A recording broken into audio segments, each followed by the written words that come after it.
They buried me in the water and I came, I knew.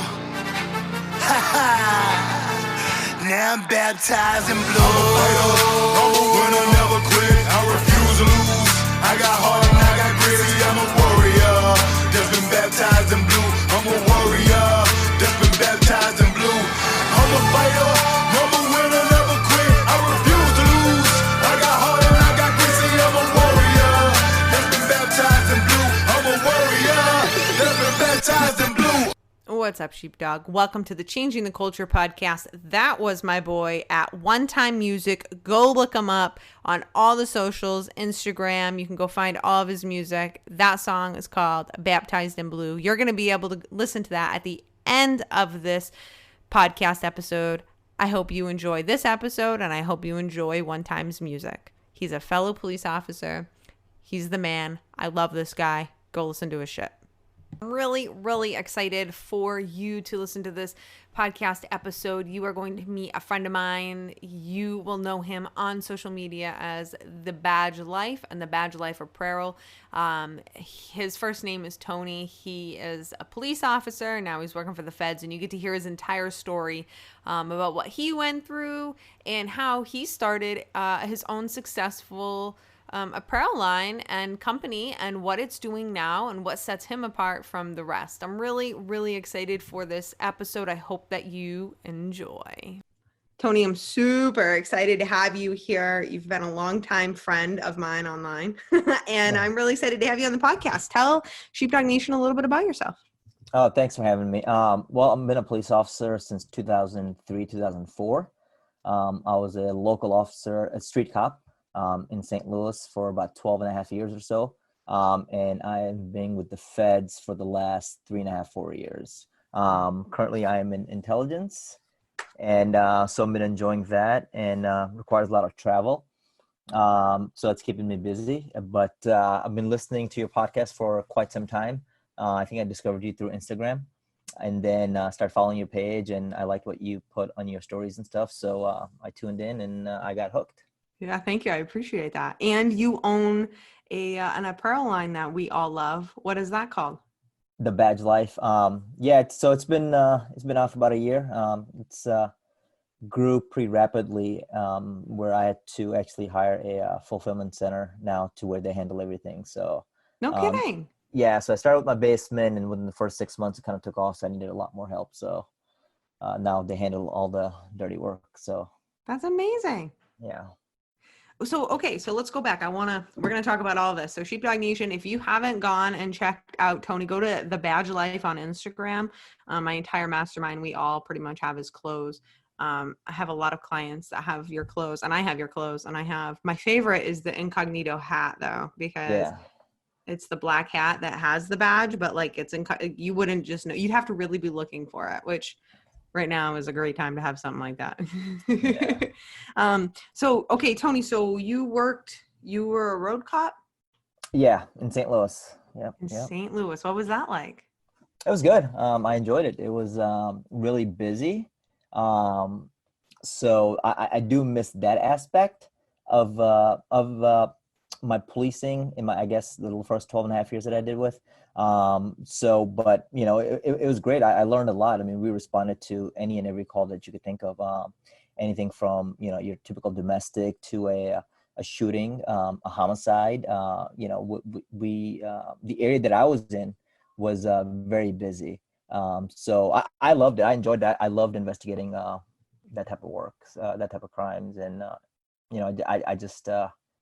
I think it overall makes you a better cop, more rounded officer. So it was pretty fast paced. Very fast paced. I mean, we're averaging anywhere between 17 to 24 calls per night per officer in an 8-hour shift. So it's pretty busy. Moving. Yeah. Hell yeah. Call to call. Did you? Yeah, that's how I was too. I loved it. Call to call. Yeah. Did you have a partner that rode in your car? No. After the Ferguson riots, just for extra officer safety measures, they gave us a partner. I mean, but again, that was only for a couple months till things kind of cooled off, and then we went back to solo. So were you okay? So then tell me, were you 10-8 during, well, in service, I should say, when Ferguson happened? Yeah. We were actually we were the lead department in the investigation. So we, I think the shooting happened sometime in the afternoon, about 10 or 11 o'clock in the afternoon. And then we were down the front lines that same night when we got into work. And then it was, that's all we dealt with for however long it went on, month, 2 months. How was that for you guys being so close to it? I mean, it kind of sucked because I think, I'm sure everybody who's been a cop has heard, quote unquote, the Ferguson effect. Yeah. And I think that still carries. And again, I've only been a cop for 16 years. So which, I mean, grand scheme of things, it's not very long, but I have seen like the change in policing dramatically since that, even when, the new guys that come out and I've been talked to them. It's just different now than even was, like I said, 10 years ago. So I was going to say, I mean, I've only been a cop 10 years and I can tell you right now, it's completely different than when I started. Yeah. Like it's night and day different. So I can't even imagine being on the road, cop 16 years, you've seen some serious changes. Yeah. So did you ever get in any bad calls or like hot calls? And I've been a few hot calls. I've been in 3 shootings myself. Oh, So, there were, how should I put it? I mean, it kind of, I mean, I was always on, you got to put your head on swivel. You always have to, stay alert. And that's one thing, even before going into work, I would always prepare my mind. What if would happen? Mm-hmm. I know like this, told us in the academy to think that, and then, but once you've been a cop, you're like, screw that. I don't think that, but that one thing just stood out. And I always practice it. And like I said, in my situations, it got me out, and they were all close calls. So, looking back at it, I do think the training and the mental preparedness did help. Mm-hmm. So, but again, I've seen a lot, and one thing that really sticks out to me, forget about my shootings. It's there was a little kid. I still remember his name. He was 4 years old, midsummer July, and he ran in the middle of the street and got run over by a car. I mean, he was 4 years old. So little stuff like that. His name was Dorian, and I still remember the kid's name. I've seen, adults being shot in the head. I've seen people with gunshot wounds and shotgun, blasts and everything else. But seeing a 3-4-year-old kid laying in the middle of the street in a pool of blood, that just sticks with you. Absolutely. I saw, one winter, I remember we got a call for an accident on the highway. We got there and the paramedic would hold me back. He's like, don't look at it. I mean, because it was a female, she was decapitated she got ran over by a semi. Oh, shit. And the only thing you saw was a leg and a piece of butt. Like seriously, piece of her ass and one leg. And that's all you saw. And he was like, no, you don't want to see it. And I think I was like, only been a cop for, I don't know, 6 or 8 months at the time. So I was like, no, I want to see, kind of one of those type of things. But, I I do miss, like I said, I miss the actual street work. I know things have changed and now would I go back to the street? I don't know. Yeah. But I do miss it though. I think you just can't get that out of you. Let me ask you this. So how did it affect you mentally? Like, do you think that you went through anything because of that? So my department, we had pretty good protocols in place. After my shootings, which is fairly standard, I think, through every department, they have you go see a psych, make sure you're mentally fit for duty type of stuff. Mm-hmm. But after that little kid got run over by a car, my captain called me the next day and asked me if I was okay, if I wanted to go see a shrink or whatnot. And I was like, no, I'm fine. And like I said, I've seen so much to where I don't know if I'm just immune to that type of stuff or it just hasn't hit me. I don't know. It's been 16 years, so it's kind of hard to say. But like I said, only a handful of people really know my story. Mm-hmm. I don't advertise it obviously or just talk about it openly. But sometimes you look back and you think about it and you're like, could have things gone differently, or do you need this? Do you need that? And I had really good peer support at my department, where I really trusted those handful of 3 or 4 guys or girls that you could openly communicate with. Yeah. So that helped. I had a buddy who was on the SWAT team. He was involved in a shooting. The guy stabbed one of our partners in the shoulder, and so he had to use lethal force. And so he had kind of been through the same thing, but he handled it way different than I did. So he was always like a good go-to guy.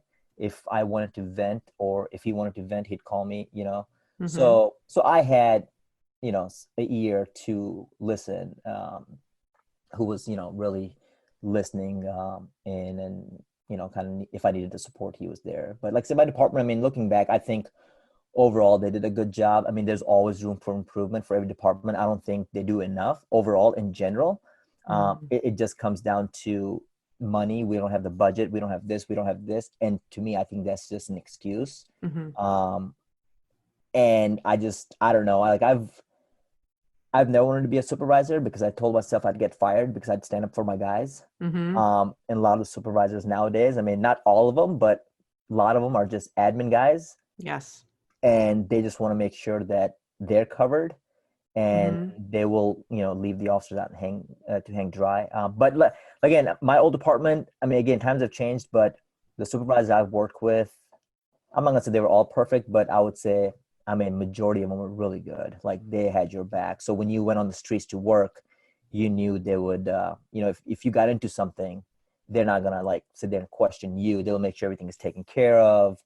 They had your back. They give you support. Whatever. But then you had some that are just, I call them paper pushers, and they Mm-hmm. would just throw you under the bus. So Wouldn't you say that the other ones, though, the ones that had your back and like they developed, this culture that was obviously pretty helpful to you? Because I'd like to hear your opinion on it. But in my opinion is, especially when you go through and you have like a tough call, right? What I mean, you talked about a few of them that really stuck with you, right? Maybe the shoots, the child, the woman that got ran over by a semi, right? Like, if you have a good like atmosphere, good culture around you, good supervisors and shit, I mean, it tends to help, right? Versus if you have people around you who just suck, they're just suck the life out of you and they're not supportive and they really don't care. Like, I used to work for somebody who he would play video games the entire shift, and he was a supervisor, and anytime you would talk to him about something, he would either make a joke or he would just shake it off. Like, he was never like there for us, and we knew it.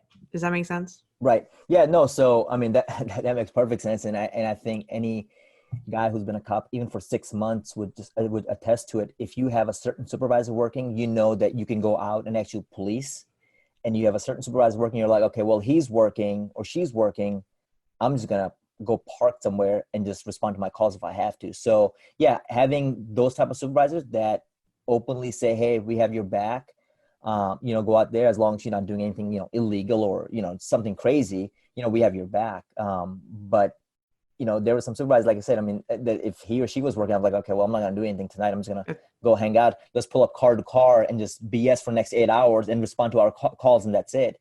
Uh-huh. But if we had, some of the other supervisors working, I mean, I remember back in the day, we had supervisors that would bet, hey, whoever gets the first gun, Mm-hmm. he gets, whatever, Yeah, just yeah, kind yeah. of like little kudos, Mm-hmm. type of thing. So it just motivated you to go actually go out there and do stuff. And we were out there, we were gunning and, running and gunning all day long, and we would get dope and gun. We didn't get tired of it because we knew we had good supervisors.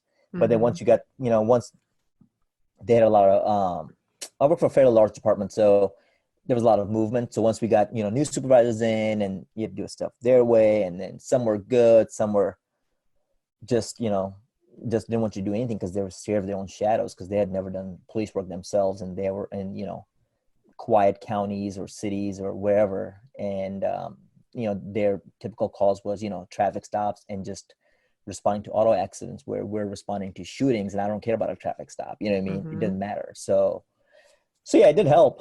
It did Yeah. help. Yeah, Yeah. absolutely. So let me ask you this. How does this running and gunning city cop go and say, all right, I want to go work for the feds? Well, so I was next in line, to go to the homicide unit. Um, and the sergeant of that unit called me one day and said, hey, would you be interested in coming on as a homicide detective? And I said, yeah, sure. And just typical department politics, at that time I had, 12 years on, and department politics, like the guys with like 4.5, 5 years on would get the job. And I was like, this is BS. I'm like, why'd you even call me, waste my time? So I was like, all right, whatever. So I let it pass me. It didn't bother me in the first few times, but then I was like, you know what, this is becoming like a routine. Like I keep getting passed up because like I don't drink, right? So these guys would go hang out with the supervisor on the weekends and get hammered. And yeah, if you drink, that's fine. But it became more of a clique to where I was left out. And like 12 years, knock on wood, I never got written up, never had any issues, came to work, did my job, went home, whatever.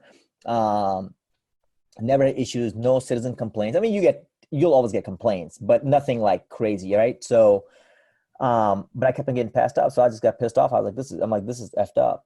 So I called my buddy, the guy that I was telling you earlier about who was in the shooting, and he's like, hey, I'm in the process with the feds. I know the guy. His email, call him or email him. Long story short, I emailed the guy. He emails me back. He goes, send me a resume, and then one thing led to another, and and then that's the only reason I left. If I was promoted, I would retire out of there. And then when I left, they asked me why I'm leaving because we always had exit interviews. And I told them openly, I'm like, it's not even the money. I'm going to make twice as much money. I'm like, it's not even about the money. I'm like, I keep getting passed up for the guys with way less experience. I mean, yeah, he or she's a great cop, but you're only promoting him because he gets hammered with you on the weekends and passes out with you, and you guys sending like drunk Snapchats, and I'm doing my job and I'm not getting, any position. So just little stuff like that, after 10, 12 years kind of wears on you and you're like, I'm like, screw it. So that's the only reason I left. Oh, I mean, I loved it. Like I said, till this day, I miss street work, but job with the feds is good. It's, it's more of a very slow pace. Yeah. It's more investigative than, I would say real cop work. But I mean, it is what it is. It's, I guess it's a lot safer. That wearing a belt, broke my back, Same. now I don't have, as many back pains or back issues when I did when I was wearing the belt all the time. So, you get your pros and cons. Well, okay. And so how did you tell me about your business that you started up? Tell me about the Badge Life.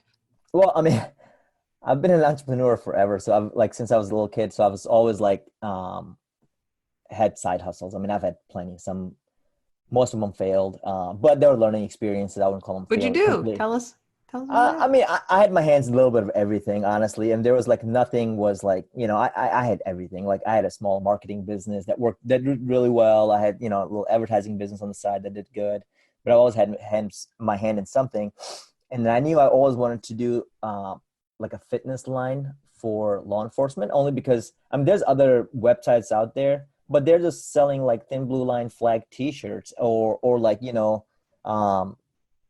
I don't know, like a shirt with a US flag on it. They're all great, but they're all like very generic. There wasn't like and I like fitness. I'm not a fitness guru or nothing, but I just like fitness. So I was like, well, there isn't anything that represents us. So literally one day I was just sitting on my bed and I was just scrolling through, and I forget what website I came across. And I was like, man, you know what? I'm like, I could probably do it better. It had to do completely separate. And then I was like, oh, let me start Googling names and stuff. And, the Badge Life stuck. So I looked it up. It was available. And then I just contacted my attorney and got the name trademarked, and then, found a supplier here in DC, to manufacture my stuff for me. So most of my stuff is manufactured here locally in DC and Virginia. And, I mean, one thing led to another, and then it just kind of took off on its own. I think my Instagram page helped a lot. That kind of blew up on its own. I used to have some videos on there that had almost 600,000-700,000 views on it. Wow.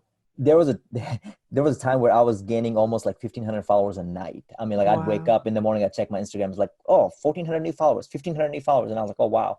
And then I was like, all right, well, so I changed the name. I forgot, it was called something else, but anyway, I changed the name to Badge Life, and then it just took off. And like I said, most of my traffic comes from Instagram. Most of my stuff gets sold out like within like first day for the most part. So I have to like keep ordering, and that's why I had to hire this fulfillment center, because of my work travel. If I'm like, in California, like I just came back from Texas. If I'm traveling, I can't, pack your orders and ship them. So right. So it worked out. I mean, they're expensive, and they take like cut whatever, but it's worth it because I'm not really looking to like nickel and dime every penny, you know, to Mm-hmm. profit. I mean, yeah, profit is great, but right now I'm just not even really focused on profit. I'm just focused on like getting the product out. As long as I'm breaking even and customers are happy, I'm good with it right now. So. So tell me, well, tell us, I want to hear a little more about the brand itself, right? So like, what does it stand for? Obviously the Badge Life, but I want to hear in your words. Well, I mean, you pretty much said it. It says the Badge Life. And again, the name, the Badge Life. If you don't wear a badge, you're not gonna know what it is, right? So I always also wanted to kind of keep it, like you said earlier, somewhat incognito, some whatever. So if I see you at the gym wearing the Badge Life shirt, I know you don't necessarily have to be a cop because I have a lot of my clients are like military and firemen too.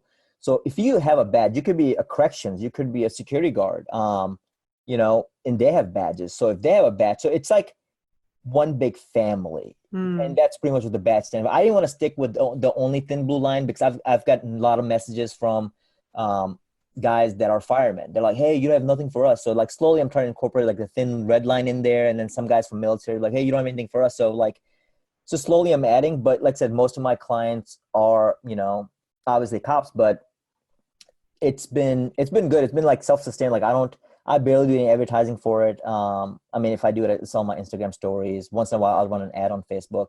But for the most part, it's it's on its own. It's organic. I don't send out a whole lot of emails. I mean, I do, but not a lot to where you get annoyed. If something new comes out, I'll send an email. Otherwise, I'm not going to just email you just to email you. That's amazing. And so, and you're on Facebook too? Yeah, well, Facebook and Instagram are connected, so it just whatever I put on Instagram goes automatically to Facebook. And on Facebook, I think it's called Badge Life, because the Badge Life. I created that page, but then I forgot the password, and then Facebook blocked it. Thought I was like some scamming it or something. I don't know. Oh my gosh. So it's Badge Life minus the, but you know, it's all the And do same. you have at one time you had a Facebook group, do you still? I do. Yeah, there's a Facebook group. It's called Badge Life also. For the most part, I try to keep a fitness stuff in there. And that thing, I don't know, I only had like 3 members, and then all of a sudden it just took off on its own. Now I think it's had like 14 or 1500 members in there or something. So Wow. I don't have a whole lot of time to stay engaged with all that type of stuff. So I actually thought about like hiring somebody to do that for me. Mm-hmm. But some of the people I've talked to, I mean, they want way too much money. So I was like, no, it's just not worth it. It's just too expensive. Mm-hmm. So, and I'm like, I'm still very little to where, you know, I can't afford to pay somebody $3,000 a month just to put a post on Facebook. It's stupid. Yeah, yeah. Yeah, that's a little Yeah. ridiculous. Yeah. Well, so what do you think, what's the vision? Like, where are you going with Badge Life? Well, it's Badge Life kind of runs itself. I mean, I, you know, just with the hats, the weightlifting type of stuff. So my goal is to keep expanding the line, but I am also working, and I don't think anybody knows about this, but I'm also working on a software that will help policing better. Hmm. That is, we're waiting for a patent first. So patent got approved on last Friday. So it's pretty much going to detect crime. Cool. So I mean, so that's in works right now. Once that's launched, I think that's going to be the new baby. And then, you know, like I said, Badge Life, it's always going to be there because it takes off on its own. So I mean, my job right now, it's fairly easy with Badge Life. So Do you think that you're gonna add any, like, I've been begging you for some really nice leggings. I know. Well, so the problem is I wanted to do the female line. I couldn't find like, okay, so this is what happened. So I want to do a female line. So I spoke to my manufacturer. They're like, I need a bust size. I need the hip size. I need this. I'm like, dude, listen, I'm a guy. I just wear, like, for example, if I wear jeans, it's my waist is 30. I'm like, I want 30, 30. It's easy. He goes, well, for women, it doesn't work that way. I need No. this. And I was like, I can't. So I would like to actually hire a woman to simply help me make a women's line. But I was like, I need this, because I was gonna have sports bras, and he's like, I need this, and then the cup size and this size and this size. I was like, dude, I'm like, okay, you've lost me, and I didn't want to just roll the dice on anything, so I kind of scaled back, and I was like, well, I can do the guy stuff, and then hopefully I can do women's stuff. I do get a lot of women that do message me, hey, are you gonna add this? Are you gonna add this? I'm like, yeah, it's just in the works, but I'm sorry, I'm not gonna sit here and on DM, like, all right, yeah, what's your breast size? You know, Yeah, yeah. it's awkward. I'm not gonna do that. So I don't know. I would have to hire somebody with, prior experience in fitness industry, that can be like, hey, these type of leggings girl wear. This is the material we need. This is what will sell. I can't just, just wing it. So, Yeah. because I mean, we make everything custom. So like, it's not pre-made. So like, every time an order comes in, I mean, it's pre-made now, but like every time an order comes in, the guy goes out to the fabric mill, buys the fabric, then they hand cut everything, then they sew everything in-house. So Wow. it's 100% custom. So it's not like something that's sitting on the shelf, we're just gonna throw our logo on and then sell it to you. Because Nice. me personally, I find that like A, it doesn't work for everybody, and then B, the quality is trash. Mm-hmm. So I'd rather spend extra couple bucks and give somebody a better quality than just to have, say, I have a brand and I'm selling some piece of crap Gildan cotton shirts that Yeah. shrink, turn into a belly shirt after you wash it. I like it. So What would you're a really motivated guy, clearly, and you have like the hustler spirit, and I like that about you. I'm the same way. And what I want to ask you is like, we have a lot of first responders that listen to this show who have, maybe they just they've gotten shit on for a long time, right?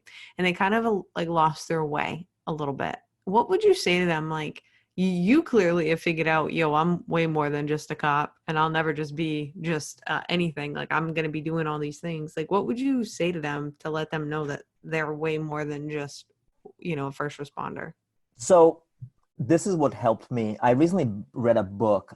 It's called Power of the Subconscious Mind. It's $5.49 on Amazon. Some doctor wrote it years ago, and that helped me a lot.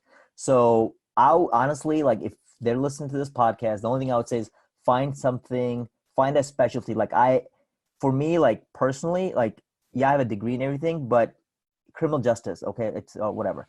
But I don't think law enforcement in general prepares you for life after law enforcement, right? Most of the guys are like, oh, I'm going to go work secondary, or I'm going to go be a security guy at a diamond shop or whatever. I'm like, no, once I retire, I retire. And not everybody wants to go out there and start a business. So I get that. But I do think as a law enforcement, there are a lot of training opportunities. You should, quote unquote, become an expert in something and literally just go with it, because I think law enforcement is such a not easy, but like you can easily become an expert in a certain field within law enforcement that is completely untapped.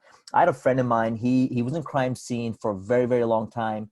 He went out. He paid out of pocket because our department didn't pay for it, but he went out of pocket and got expert level certification in crime scene investigator. And he'd been in crime scene for, I don't know, 16, 17 years. He could tell you everything about the blood spatters and everything else, right? So great guy. I learned a lot from him.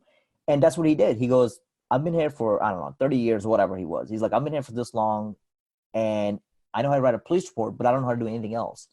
And so he goes, I need to do something after I retire. So he spent, I don't know, $600-700, got expert level certification, plus with his experience. So now he works for a law firm. All he does, he comes in as an expert witness, charges $300 an hour, and he makes a great living at it. And then he was also going to police academy across the country and teaching classes.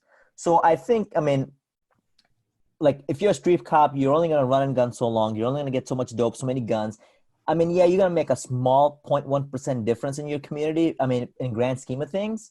But if you really want to make, a big difference, you have to specialize, I think, in something. Like, I was never always in intel, but when I got picked up with the feds, they're like, well, what do you want to do? I'm like, I really want to do intel. Well, I speak 4 other languages too. So I was like, I really want to do intel. So that helped. So I was like, I really need to do intel. I think I can help you guys here, A, B, and C. And then, I just went out, same thing, out of pocket. Took a lot of Intel classes online, just random classes. They weren't like, from anywhere particular, but just random classes. I took some from Columbia College. I took a couple from, what's that college? It's in Oklahoma, not Oklahoma State. It's somewhere in Oklahoma. And I got a few level certifications and stuff. And then when the opening came up, I just put that on my resume. I'm certified in A, B, and C. And honestly, I think that, along with my law enforcement experience, I think that stuck and got me into intel. And now, I mean, I love it. I mean, the stuff that we do and the stuff that we see on the back end, it's like, wow, eye-opening. And again, just a couple of years ago, I was just a street cop responding to a domestic call, Mhm. So So I think, I mean, if you're just quote unquote a street cop and you want to be a detective, you want to be a homicide detective, or you want to be a burglary detective, I would start taking those calls much seriously. Like, don't just write copy and paste a burglary report. Actually knock on a few doors, canvas, and then make your reports look better. I used to in my downtime used to read homicide reports, just how I can become a better writer. After 12 years, I mean, yeah, I can write up a pretty good report, but you can always learn. So I would read detectives reports and I'd be like, oh, I love the word that. I love this word he used. I love this word. So in my next report, I would try to incorporate that word or that paragraph in my report just so I can become better. And reading a lot of books help. But again, I think if you want to do something, you have to find a niche and just run with it. I love it. That's what I've been saying for a I mean, long time. We have some great SWAT guys, but I was like, man, tactical. But once you retire, where are you going to take this tactical experience? I mean, yeah, your house may be the most secure house on the block, but where is the expert level, or where is like past law enforcement? Or God forbid, you can get into an accident and now you're injured. And if you have nothing to fall back on, I mean, you're screwed because the department's going to replace you, you know? Oh yeah. So. Well, I like that. And I like how you say the specialized training. The thing is about all first responders is our agencies have to pay, they have to train us. So you really set yourself apart by getting specialized training. And it doesn't, like you said, it really doesn't matter what it is in, just become the expert in it. And then you're the go-to for everybody. Right. You know, my husband, he's a state trooper and he became a canine handler. And not only did he become a canine handler, he became his first 2 years out, he became the canine handler of the year for our state, right? He specialized in this. That's all we do. We have a second Malinois. He's totally specializing in dogs, and who knows where that's going to bring him into retirement. But I'm just saying, and his agency is paid for all that training and all that knowledge. They're like, yeah, we want you to be the best. So you can come and bring it to us, but then also, be smart about it. So it helps you in retirement. So I think that's just such great advice. Yeah. Mastermind, do we have any questions? Okay, go ahead. What advice would you give other law enforcement officers that are opening up a business with a law enforcement theme? Man, I mean, I love the thin blue line, but please stop making those shirts with just a thin blue line flag on the back and says nobody fights alone in this fight, or whatever, honest courage and whatever else. I mean, it's great, but we got to be original. We can't just keep slapping stickers on t-shirts and just trying to make a buck, because I mean, you have to differentiate yourself. Like when I started mine, a lot of people are like, oh, it's too basic, it's too simple. I was like, that's what I want. I'm like, honestly, if nobody buys it, that's fine, because I want simple. Not everybody wants to just wear, scream, look at me, I'm a cop type of stuff. So I mean, but to each their own. If that's what they want to do, I'm not going to discourage them. I mean, like, hey, all at it. I mean, honestly, you can DM me on Instagram. I don't hide anything. I'm very transparent. Damn, I'll even connect you with my suppliers. I mean, you can be my competitor. I don't care. It doesn't to me, it doesn't bother me. Like if I can help you, I'll be more than happy to help you. Because I mean, honestly, I did research myself. I did everything on my own, YouTube and reading books. And everybody I've asked to, like, honestly, I've gotten a cold shoulder, like, oh, like, whatever, they don't want to help you. But I mean, I wasn't brought up that way. So that's just not in me. So I'm just all about helping you, because if I help you today, guess what? Maybe 6 months from now, I may need something from you. Like, I don't know. I can, call you, like, hey, can you help me? You're going to go the extra mile to help me out. So I don't know why everything is such a secret. Everybody's like, oh, that's this and that. Like, but that's just me. But not everybody thinks of it that way or looks at it that way. So, but that's what I would say. Honestly, I mean, you can DM me. I can help you with what, if I can, I'll help you with whatever I can. But if you're going to do anything, make sure you know your market and you do your research. And sometimes the idea sounds great. I probably fall asleep on great ideas every night, but next morning I wake up like, oh my God, that was the dumbest thing I thought last night. So, so take your time. Take your time. Evan's pretty quiet. She's probably drinking her coffee. I'm surprised she's not like off the walls. Exactly. She's got her coffee. It's like a 7th cup of coffee for the day. You expect anything less? No. It's number 6, actually. Oh, I was close. Gosh. Yeah. Don't let Lieutenant Colonel David Grossman know that, please. He would not be happy. Well, thank you, Tony. Thank you so much for being on here. And tell us again, I've said it, to find Tony, you'll be able to get him on the socials. It's at the Badge Life on Instagram, Badge Life on Facebook. And what's your website? The Badge Life or badgelifeapparel.com, whatever. Or you can just Google it. So we pop up now in Google, which is good. So pretty simple, pretty easy for us to find you. Thank you so much for coming on. It's been amazing to talk with you. I'm so excited that you're on here. Sheepdog Nation, we'll see you next time. Thanks for having me.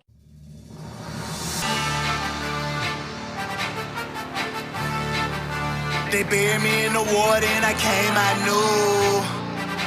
Ha ha. Now I'm baptized in blue. I'm a fighter, I'm a winner, never quit. I refuse to lose. I got heart and I got grit. See, I'm a warrior that's been baptized in blue. I'm a warrior that's been baptized in blue. I'm a fighter, never winner, never quit. I refuse to lose. I got heart and I got grit. See, I'm a warrior that's been baptized in blue. I'm a warrior that's been baptized in blue. They buried me in the water in the Holy Ghost. I came out with a badge and gun and a heart that said never run. I signed up for a job you wouldn't dare to do. This ain't no green screen movie, don't compare the two. We look at your actions in the elements and everything relevant. If they line up, prepare to pay the consequence. You do dirt, you get cuffed, no bluff. It's ignorant to think we will shoot with your hands up if you the police. You feel the world is against you, like every call you go to, people trying to tempt you. Well, Hail Mary, Hail Mary, Hail Mary. I ride on the devil, I ain't scary, and I ain't worried. You want my life, come take it, it's gonna be a fight. I take it to the light, like Will and Bright. I wouldn't expect you to understand what I do, only the thin blue line, cause they baptized in blue. I'm a fighter, I'm a winner, never quit. I refuse to lose. I got heart and I got grit. See, I'm a warrior that's been baptized in blue. I'm a warrior that's been baptized in blue. I'm a fighter, never winner, never quit. I refuse to lose. I got heart and I got grit. See, I'm a warrior that's been baptized in blue. I'm a warrior that's been baptized in blue. I can't explain the pain when I see a name on the wall. All I feel is rage, put me in a cage, let me brawl. Sometimes I can't help but cry, like why did he die? I know it was him, but it could have been I. What about the kids? What about the spouse? Yeah, now who gon' put food inside them babies' mouth? It's a bigger picture when the officer down. Domino effect, Blue Nation, family, country, and town. The media don't cover us. Well, maybe Fox, cause MSNBC and CNN surely don't care about cops. Politicians more concerned about protecting the legal instead of laying the law down and protecting the people. Let me get off my soapbox before I curse. I don't seen way too many cops riding in hearse. Well, I wouldn't expect you to understand what I do, only the thin blue line, cause they baptized in blue. I'm a fighter, I'm a winner, never quit. I refuse to lose. I got heart and I got grit. See, I'm a warrior that's been baptized in blue. I'm a warrior that's been baptized in blue. I'm a fighter, never winner, never quit. I refuse to lose. I got heart and I got grit. See, I'm a warrior that's been baptized in blue. I'm a warrior that's been baptized in blue. If I'm faced with a mission, I'm gonna complete it. If that means being deleted, I live with the credence. I do this for the combat vets and LEOs. When I'm suited, ready to go, it's either friend or foe. Only Lord knows what my future's in store. I only kill with the hope to see more, so God don't close that door. If I take a life, it's him or me, with the hopes to survive, not bigotry.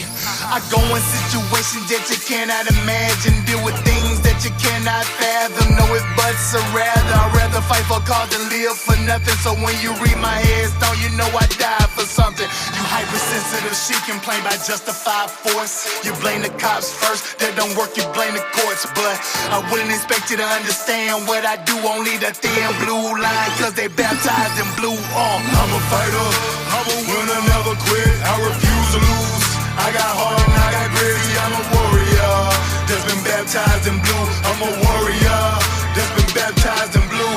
I'm a fighter, never winner, never quit. I refuse to lose. I got heart and I got grit. See, I'm a warrior that's been baptized in blue. I'm a warrior that's been baptized in blue.